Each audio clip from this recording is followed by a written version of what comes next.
Greg, that's backwards and forwards like that? Yeah. Okay. So just one request, if someone with an iPhone, just take my picture one time so I can show my wife that I was actually here. So a number of things. First, when I first saw the agenda, I looked at lunch, and then I looked at the financials right before me, and I'm like, Mike, thanks for warming up the crowd. Okay, so I am super excited about this topic. Because of the state of Texas, I get to talk about all these things in one lecture. Robert E. Lee, Raphael Semmes, German Unionists, Sam Houston, the Anaconda Plan, cotton-clad vessels, railroad artillery, one of our favorites, Arthur Fremantle, the largest Civil War prison west of the Mississippi, and the last soldier killed in action during the Civil War, as well as an Emancipation Proclamation. There's no other place that you get to talk about that variety of subjects in one city. So just a very small amount of historical context before, and as everyone in this room knows, Texas was an independent republic following the Mexican War and the victory over Santa Anna at the Battle of San Jacinto. Many veterans of the Texas War of Independence would fight later in the American Civil War. In the days before the Civil War, the eastern part of Texas had been settled by people many of them from other parts of the South, but also from other parts of Europe. So there's Alsatians, there's Czechs, and there's Germans, and we've talked about these Germans before. So as the secession crisis grew, the hero of the Texas Republic and then Unionist governor Sam Houston was in the center of things. So as everyone remembers, Sam Houston had worked very hard to get Texas into the Union after Texas was independent for about 10 years. He was not about to let it go. But he was definitely in a minority. On the 1st of February 1861, the Texas Secession Convention met, and they voted 166 to 8 to leave the Union. This convention was held in Austin. And as we saw in one of the other lists in another lecture today, Texas was the 7th state to leave the Union. Now there's a couple of things. The initial sessions for the Provisional Confederate States of America met in Montgomery, Alabama. The representatives from Texas were not able to get there on time because of that vast distance and some of these travel logistics things we talked about before. Now, before I go on to the next subject, there's a story that Abraham Lincoln may have offered to send federal forces to Texas to help Sam Houston keep Texas in the Union. Now, Houston resigned shortly after the vote for secession, and if there was such a letter, it was probably burnt in the governor's mansion in Austin. We don't know that for sure, but I thought that was a very interesting little piece of history.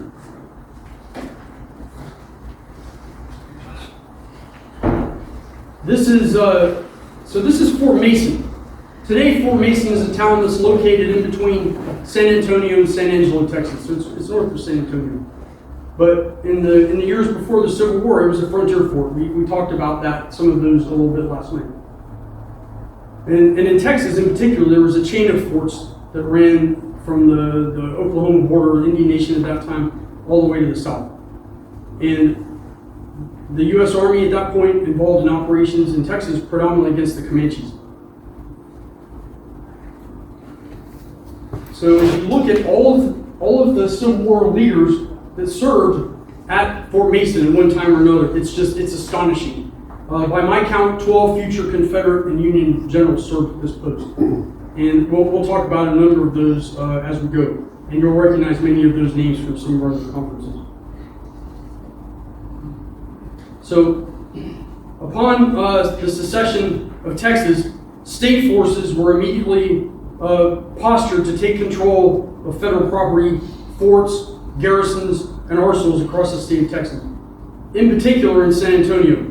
So we heard about Ben McCullough earlier. Now at this point he was a colonel, and he negotiated with the U.S. Army commander in Texas, that was General Twigg, for a surrender and peaceful withdrawal of U.S. Army forces from the state of Texas. I'm sorry. So in amongst all this, the Alamo. And in particular, nearby was an adjacent federal arsenal with weapons. And these weapons and the munitions would be later used to help supply Texas state forces, and in comparison to what we heard about in Missouri this morning. Now, in this, so number 2 in command of U.S. Army forces in Texas was one Colonel Robert E. Lee.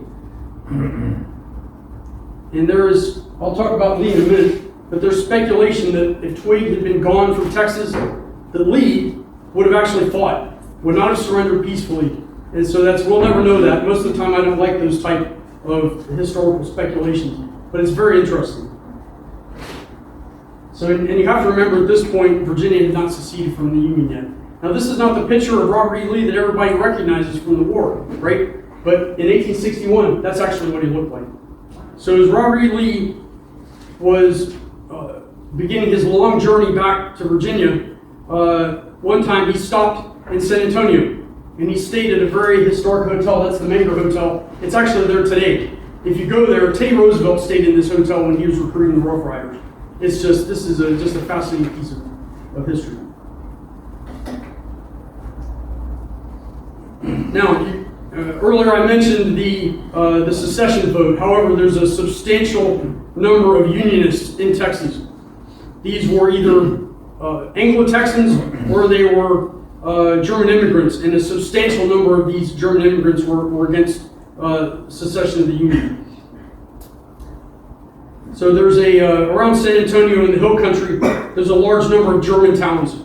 Fredericksburg, Greene. But in particular, there's one town called Comfort, Texas, that I just want to draw your attention to. This town sounds like someone's popping a cork. All right, I had a good time in Comfort, Texas as well, man. All right.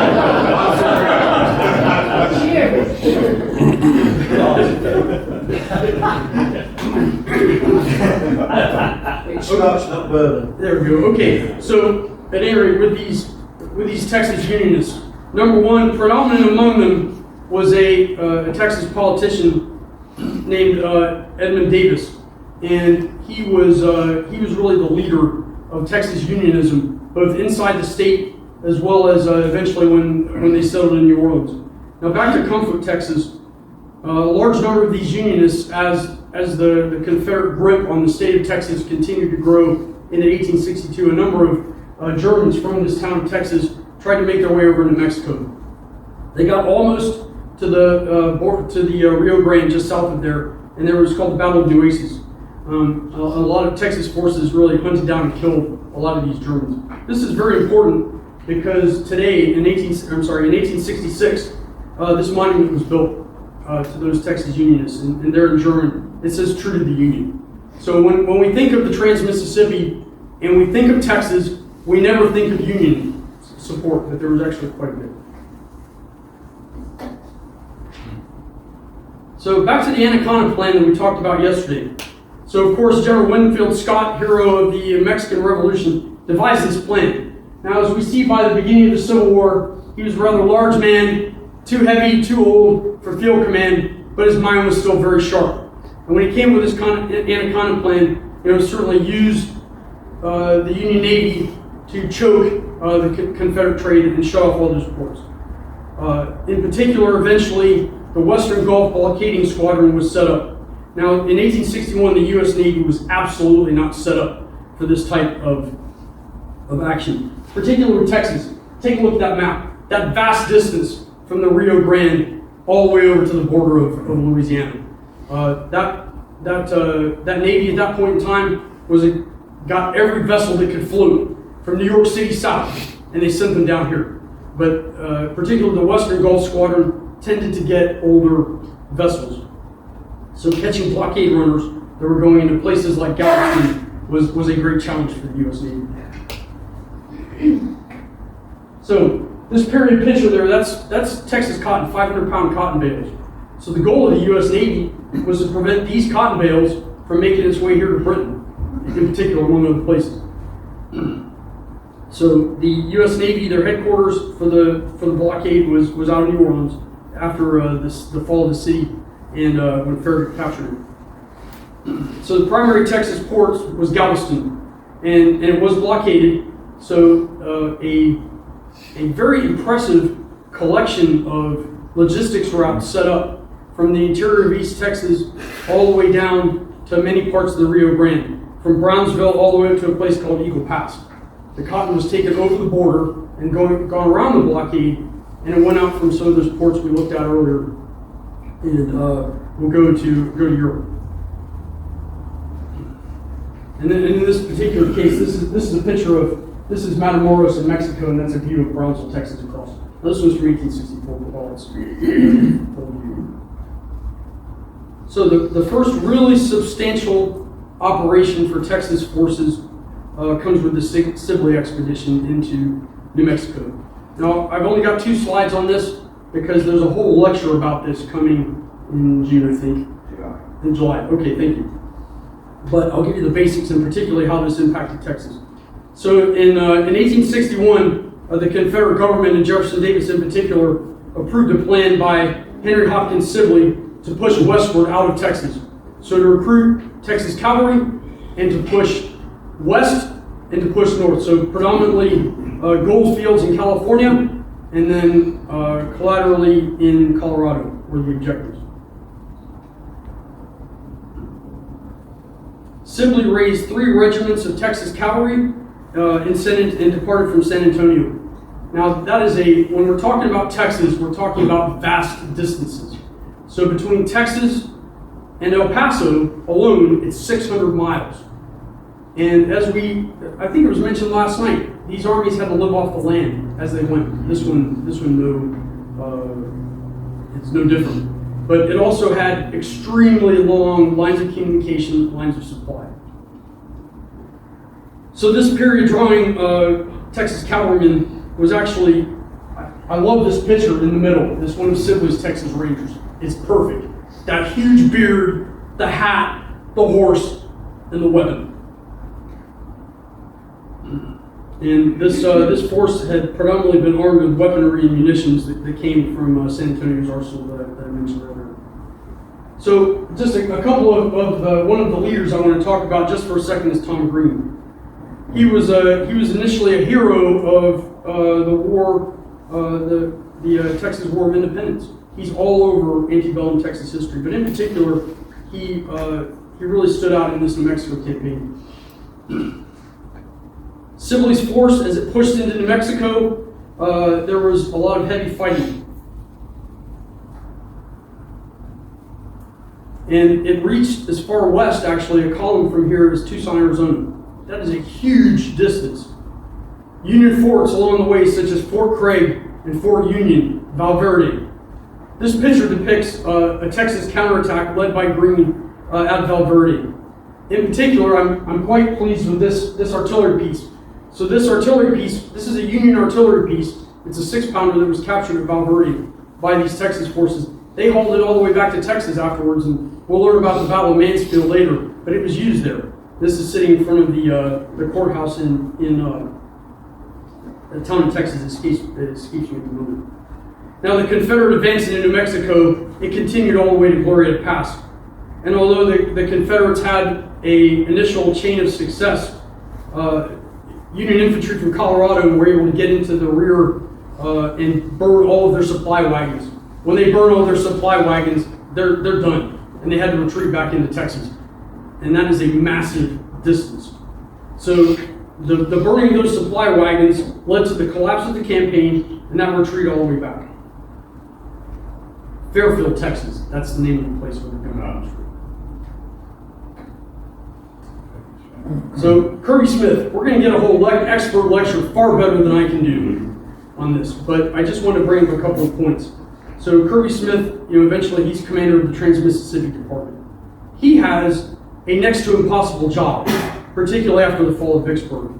But I will tell you, in my estimation, Kirby Smith, he was a highly capable commander, and in the modern military, we have a concept called mission command, and that's where your leadership sets the objectives and the goals for your operation, and then the subordinates go and carry it out.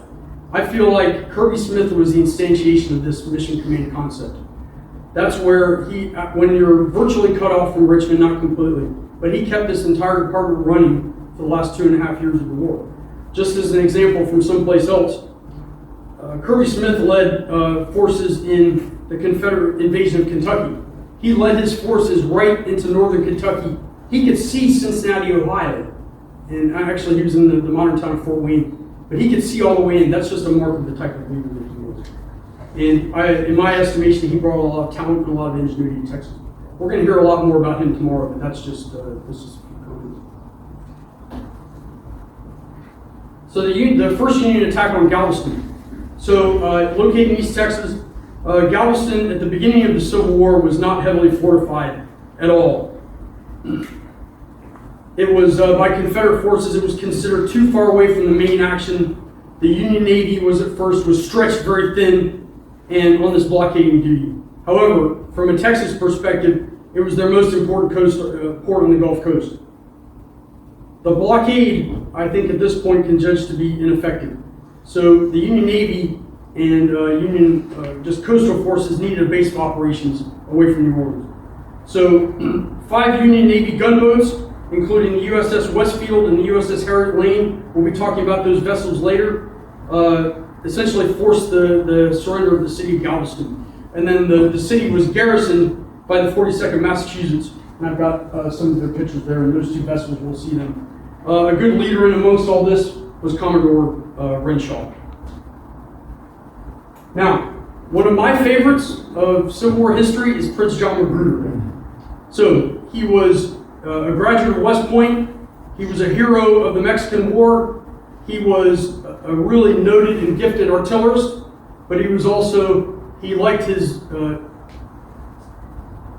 fellow historian that I collaborate with sometimes, Michael Moore, has a great saying about Magruder. He was an artillerist, but he said Magruder liked his vintages and his windages.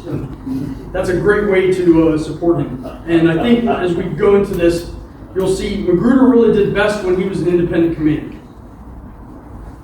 So he was the hero of the Virginia Peninsula. Now he did go sideways of Lee during the 7 days. That is the topic for a whole different lecture. And he was sent to Texas. But I'm going to show you essentially Magruder's playbook from the Virginia Peninsula that he replicated again in Texas. So we'll divert from Texas for just a minute.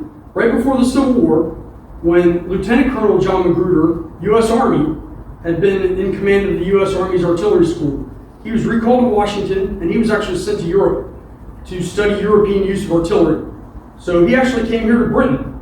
He went to Woolwich Arsenal, he went to Paris, and he studied the uses of rifle artillery, and then he was an observer in Italy, and with Garibaldi's army, and he actually came to Naples. I always love finding the local connections where I am, but he observed in Gaeta, Italy, which was the last stand of the Italian War unification with Garibaldi and the Bourbon royal family. At any rate, he returns to Washington, he files his report, he is then placed in charge of the security detail that escorts Lincoln from Baltimore through the riots to Washington, D.C. Not very many people know that. And then soon thereafter, Virginia secedes, and then Magruder joins the Virginia State Force. But that's just a little bit of history. He's called Prince John because he's very flamboyant. You see the uniform that he's in, he always likes the sashes, the swords, the big parties, plays, all that type of thing. And of course, he was a notorious ladies' man. However, an extremely effective commander. So, just a little bit about the Virginia Peninsula, because this is very important when you talk about Galveston. So while Magruder was opposing McClellan in Virginia, he evolved a number of different concepts of employment to try to take advantage of different strengths that the Virginians had as opposed to the Union. So a couple of these. Number one, strong earthworks and artillery with defensive fortifications. Number two, the power of iron and ironclad vessels. And then even ingenuity with the railgun that was used at Savage Station that we know well. There's aspects of all of this that we see in Texas afterwards. But defenses and these different tactics and other things gave Magruder a huge edge when he arrives, because Union forces at Galveston completely took the Confederacy for granted. They completely underestimated what they could face. So Galveston, I think the ingenuity and superior leadership that Magruder that I'm about to show you comes from this Virginia experience. So, number one, when Texas forces returned from campaigning in New Mexico, they were depleted. Magruder immediately took all the combat-effective forces and they were rushed to the Galveston area. So there was a short period of refit and reconstitution, but many of these veterans of New Mexico, they were rushed into, so you got all these cavalry forces. Tom Green, for example, was chief among them. In addition, there's other outstanding leaders from this New Mexico campaign. William Scurry, Arthur Bagby are just a few of those names. But you've got all these cavalrymen, how do you utilize them around Galveston where you've got a port city? There's also Commodore Leon Smith. Now he had actually known Magruder in the 1850s, before the Civil War. Magruder designated him commander of the Texas Marine Department. William Scurry, who would command the Texas Infantry during the Galveston campaign, actually after that campaign, Magruder recommended him for promotion to 2-star to Major General for skill in gallantry. Now, with that winning formula for Virginia that he wants to replicate in Texas, you don't have iron, you don't have a lot of the natural resources that you do in Virginia. But technology, innovation, and initiative are the three things I put. So, number one, sorry, I'm on the wrong slide.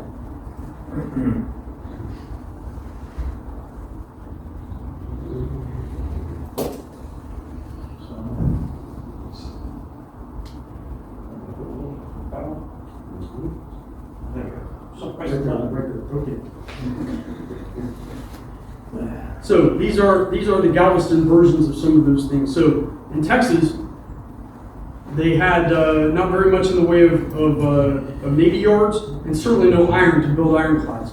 So what you have to do is come up with a substitute. They got plenty of cotton. So this is an example of a cotton clad where you take these river boats with 500-pound bales of cotton, and it provides actually very effective cover against both small caliber smoothbore artillery and small arms. I'm particularly excited with that one in the top left. So this railgun. Again, you use 500-pound cotton bales to create a defensive barrier, and in that case, they put a 32-pounder gun on this rail car. In the top right, top left to you, that's a photo that I got at the Texas History Museum, and it just shows what one of those cotton-clad vessels looked like. And then certainly in the with the red oval, that shows on one of the ships how that was actually done. Now these Texas cavalry troops, they're used as essentially maritime infantry, so loaded on the Confederate ships to try to capture some of the Union vessels. So Magruder is actually reported to have fired the first artillery shot. And there's an excellent quote that I found. So he walked up to the artillery piece, he pulls the lanyard, and then he says, "I've done my part as a private, now I will attend to that of a general." So, early on the morning of January 1st, 1863, Magruder moved to seize back control of Galveston. Now Magruder was actually hoping to catch the Union garrison with a night of partying the night before because it was New Year's Eve. They actually had a little bit of advance notice of his attack coming, but still, it was a complete victory for him. So 2 old paddle wheel ships were converted into cotton-clad vessels with the 32-pounder artillery pieces. That would be the CSS Bayou and the CSS Neptune. And the railgun that I had mentioned earlier, there were a number of artillery positions that were covertly created around goes west. Yes. Around the next slide. So, does the laser work on this one? Should do. Okay, so this is the area where the Union had most of the garrison, and so you see the rail connection right there where the railgun was employed and such. So certainly the high point of the Battle of Galveston came with the boarding of the USS Harriet Lane. And we mentioned this ship earlier. So many of these Texas Maritime Infantry were veterans of Glorieta Pass and those other battles that I mentioned. The boarding party, and they quickly overwhelmed the crew of the Harriet Lane. And the garrison at Galveston was completely overwhelmed by Magruder and his Texas forces. And this victory, in my opinion, was complete and total. Magruder had done it again, just like he did on the Virginia Peninsula. As a trophy of this capture, the silver pitcher that is in the top of that was taken and as part of the silver service on the USS Harriet Lane. I found it absolutely fascinating. So this is on January 1st, 1863, and then January 11th, 1863. Here comes the CSS Alabama. Now, I don't have to tell members of this roundtable about the details of these exploits. However, unknown to Magruder, the CSS Alabama was conducting its commerce raiding in the Gulf of Mexico. Semmes had depended largely upon captured prisoners and Union newspapers to get his intelligence about what was going on. So of course, he's a number of miles out in the Gulf, but at this point, he doesn't realize that Texas forces have recaptured Galveston. So the Union blockade was ongoing, and in this case, the U.S. Navy vessel USS Hatteras was on blockading duty out of New Orleans. So in the darkness of January 11th, the Hatteras was approached by this vessel in the darkness. And as it was investigating this unknown ship, a loud voice cried out, "This is the Confederate States steamer Alabama." And immediately followed was a broadside artillery barrage into the USS Hatteras. After the ensuing battle, the Hatteras is on the bottom of the Gulf of Mexico. So within the space of 11 days, Union forces are delivered 2 crushing losses. And I know from reading some of the accounts, Farragut back in New Orleans was completely displeased with the news coming out of this part of the war. So, like I said earlier, I don't really like those historical what-ifs, but I was trying to think, what would happen if Semmes brought the Alabama into Galveston? How interesting it would have been to be a fly on the wall and listen to conversations between Magruder and Semmes. I don't know if they would have liked each other. When we talked about McCulloch and Price not liking each other, maybe these guys as well, I don't know. These guys are probably like, they probably thought a lot of each other. I don't know. But anyway, they thought a lot of themselves, excuse me. But very interesting. Okay, we'll go to the next one. So immediately afterwards, Magruder begins fortifying Galveston Harbor. This is in exactly the same manner that he began constructing defensive earthworks across the Virginia Peninsula in 1861. He brought in heavy artillery. In this case, these are 32-pounders. Note some of the names: Fort Magruder, Fort Bankhead. The strength of these defenses actually ensured that the port of Galveston remained open for the Confederacy to blockade runners right through the end of the Civil War. And that's a testament to these defenses. So the photo of the uniform is from a group called Mann's Regiment that was involved in the construction and maintaining these defenses. That's in the collection at the Secession Museum. Just a little bit about blockade running. So this is an example of a high-end blockade runner that regularly visited Galveston. The Denby was actually made in Birkenhead, and it made the run 13 times between Spanish-controlled Havana, Cuba, and Galveston. So it would bring out cotton. It would bring in European luxury goods that we learned about last night, but it also brought in European weapons. And certainly the Confederate Ordnance Department made that possible. And besides weapons, military supplies and other goods. So this ship, though, was finally destroyed by 2 Union Navy vessels in 1864. Now the wreck of the Denby is there today. Archaeologists study it, and it's a fantastic example of Civil War era just naval engineering, and because it was built for speed. One other interesting connection with blockade runners is Captain John Maffitt. Those will know about him from the CSS Florida and also his command of the CSS Albemarle. But actually, Moffett was also a captain of a blockade runner that made this run into Galveston several times. And dash in, dash out, it was highly profitable. So, we spent a long time last night. We talked about logistics and we talked about weaponry. And until the fall of Vicksburg, many of the weapons that Texas troops used, they came from east. However, there was some level of manufacturing that went on there, but with the fall of Vicksburg, their primary source of weapons manufacturing in places like Virginia and Alabama just disappeared. And so ingenuity was applied in Texas. So you see General Huger over my shoulder. He is truly one of the bad leaders of the Civil War, both sides.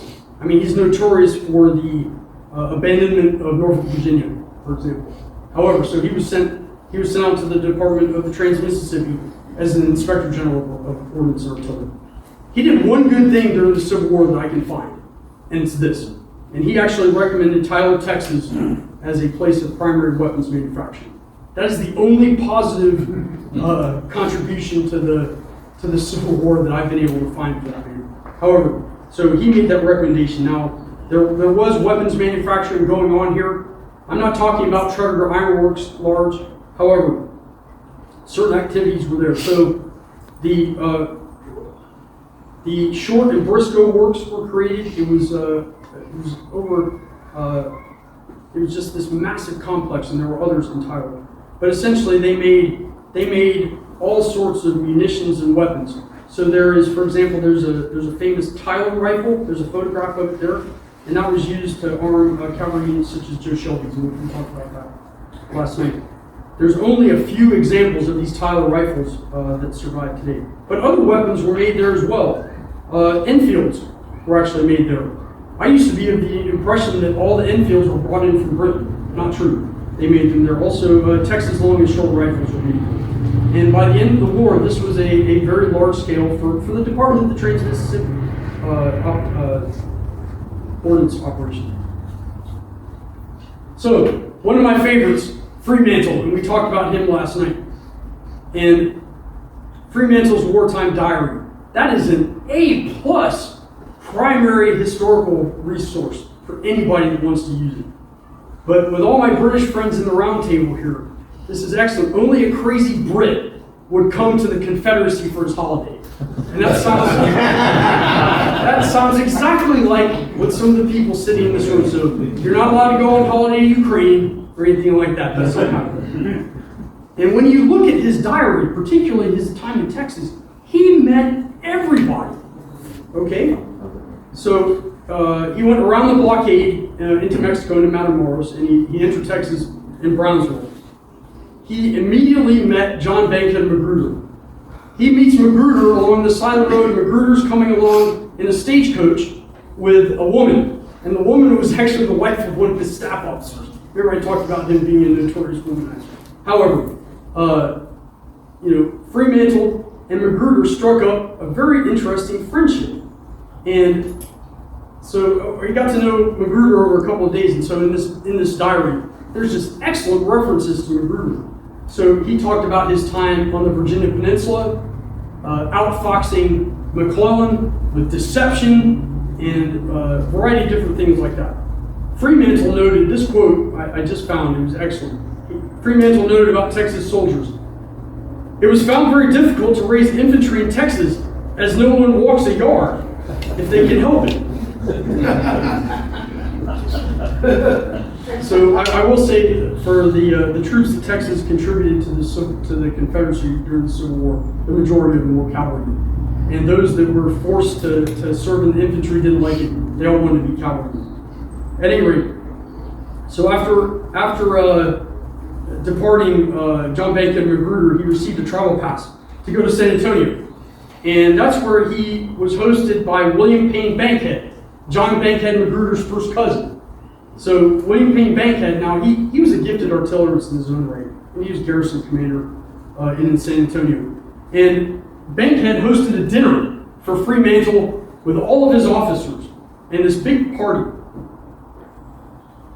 And they felt responsible to take care of and host their British guests. And the discussion all about that is just absolutely fantastic. So here's one. Oh, there you go. Okay. This is one you may not know about. Good connection with Texas. So early in the Civil War, the nephew of the founder of the Singer Sewing Machine Company lived in Lavaca, Texas. Edgar C. Singer was a gunsmith, and he came up with a plan. He and his friends came up with a plan for a subsurface mine. They went to see Magruder.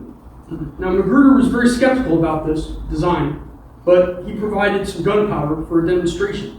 And this demonstration in Port Lavaca on the Gulf Coast was actually very successful. So immediately, Singer was sent to Mobile, Alabama with this design for what was eventually called the Singer Mine. So think about when he was sent to Mobile, he became involved with the group that built the CSS Hunley submarine. And a derivative of this Singer mine actually armed the spar torpedo that was on the front of that Hunley submarine. A second, very importantly, so everyone's heard damn the torpedo is full speed ahead. That torpedo was a Singer mine. So the mine that sunk the ironclad USS Tecumseh, which is also illustrated in that slide. So think about that Singer mine, which actually proved highly effective in the Civil War for areas outside of Virginia, was designed and tested first in Texas.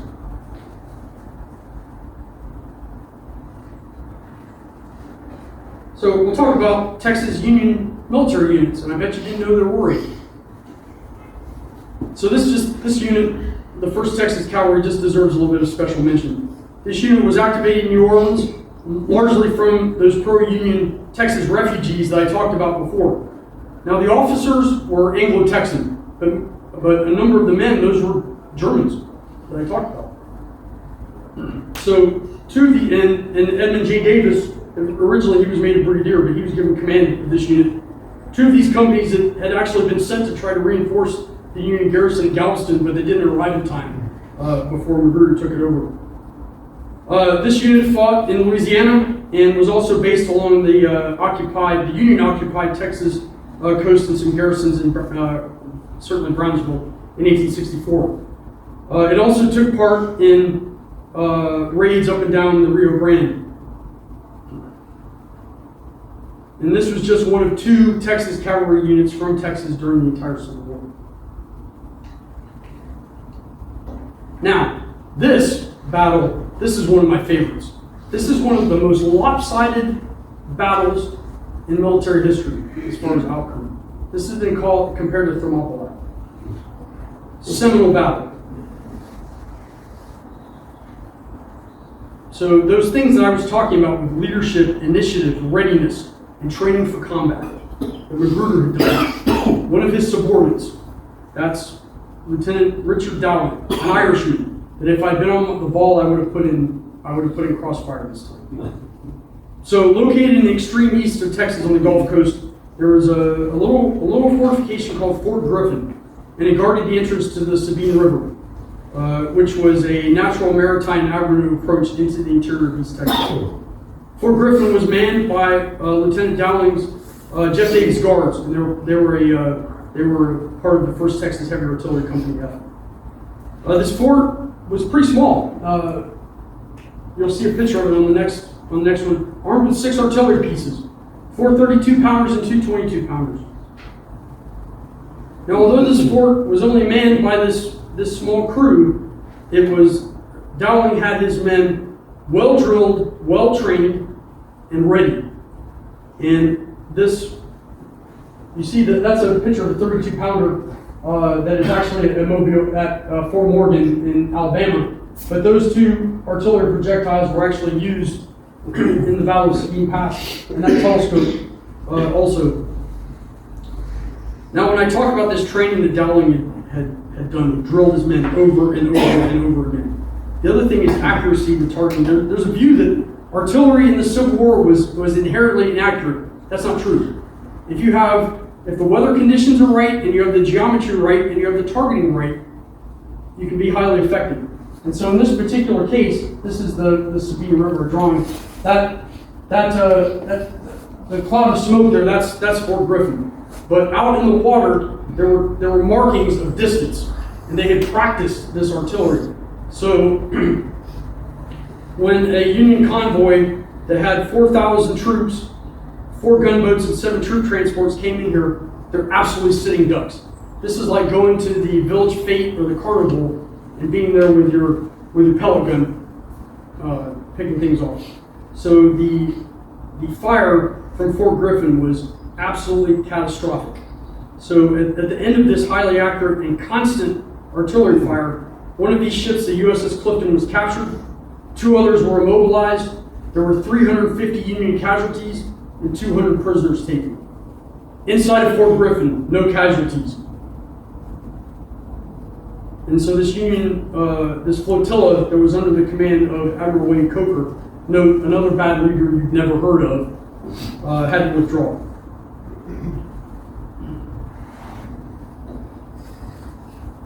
So I just want to highlight, you're looking at the only official medals ever awarded by the Confederate States government. So those are former silver dollars, but those were given, so it says DG for Dave Scars, and those were given to Dowling and all of his men. So I just want to, just a few comments about fortifying the interior of Texas. So as these attempts to invade the interior are underway, they're also trying to build some fortifications inside. And so there's a main road that runs from Gonzales, Texas, all the way towards San Antonio. And Gonzales, Texas is famous from the Texas War of Independence. Anyway, that's a different story for another time. However, this large fortification, constructed certainly with slave labor, this one is very significant, and even today, due to its size, it's one of the incredibly well engineered, but it's one of the few surviving Texas earthworks from the Civil War that are on today. And this is just what it looks like today. So just right here, these are the earthen walls, and then this is the interior. Can we do next slide? Skip. Okay, no, good right. Okay. So I'd like to tell you about Colonel Santos Benavides. He was a superb leader in Texas Civil War. He was Tejano, and he was from Laredo. And actually, he was the highest ranking Mexican American in the Confederate Army during the Civil War. At first, he was a captain in the 33rd Texas, and he then recruited a partisan ranger unit. He was really big on states' rights. So from the very early beginnings, he was a supporter of Texas. He would fight against the 1st Texas Union Cavalry later on.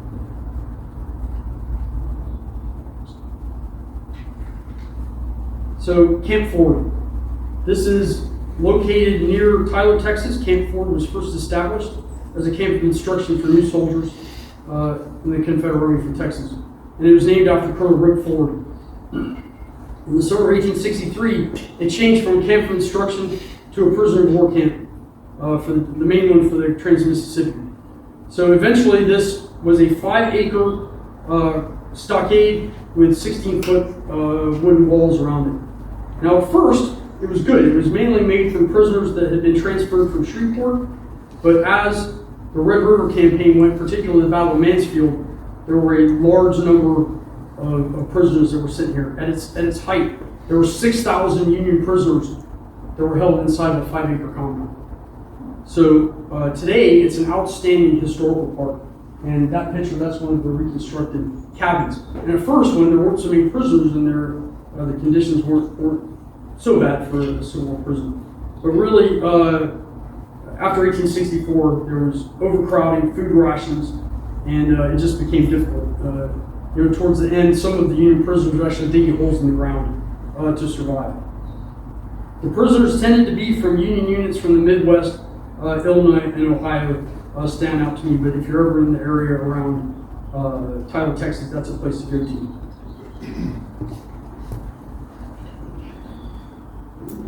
that one. Okay, so Battle of Palmetto Ranch, May 13th, 1865, so outside of Brownsville, Texas. This is really considered the last battle of the Civil War. Although Confederate forces under Lee and Johnston had already surrendered into the east, the Trans-Mississippi wasn't ready to surrender. They had not come to that agreement yet. So, in the fall of Confederate Texas, although it was inevitable by this point. So, located near Brownsville, Texas, the Union had a base on Brazos Island, which was at the mouth of the Rio Grande. And for months, there have been high-level negotiations underway between the Union Army and Confederate forces trying to get them to surrender or come in peacefully, but to no avail. And the Department of Mississippi Commander Kirby Smith and Rip Ford and Santos Benavides, they weren't ready to give up just yet. So the Union made an attempt to try to occupy Brownsville, Texas by force. So on the 11th of May, 1865, a composite force of the 2nd Texas Union Cavalry, which was dismounted at this point. There were about 250 troops from the 62nd United States Colored Troops, as well as the 34th Indiana, tried to advance in a driving rainstorm. Rip Ford and the 2nd Texas Cavalry immediately blocked them. So he arrived with 200 or 300 men and 6 field artillery pieces. Now the first Union movement, which happened in that driving rainstorm, was of no avail. And other Texas cavalry units came in as well, and certainly Santos Benavides and his cavalry regiment came in. There were 3 separate Union waves that came in. They were all repulsed. And finally, the Union forces broke contact to withdraw back to the base. Casualties on the Union side, some of the numbers vary, but 25 to 30 killed and 113 captured. So, several days later, Rip Ford, he agreed that further bloodshed was pointless, and his soldiers were all sent back home. And really, at this point, basic law and order in Texas was starting to break down. And so the inevitability of surrender came. So, on June 2nd, 1865, Union Major General Gordon Granger arrived in Galveston on board the ship USS Fort Jackson.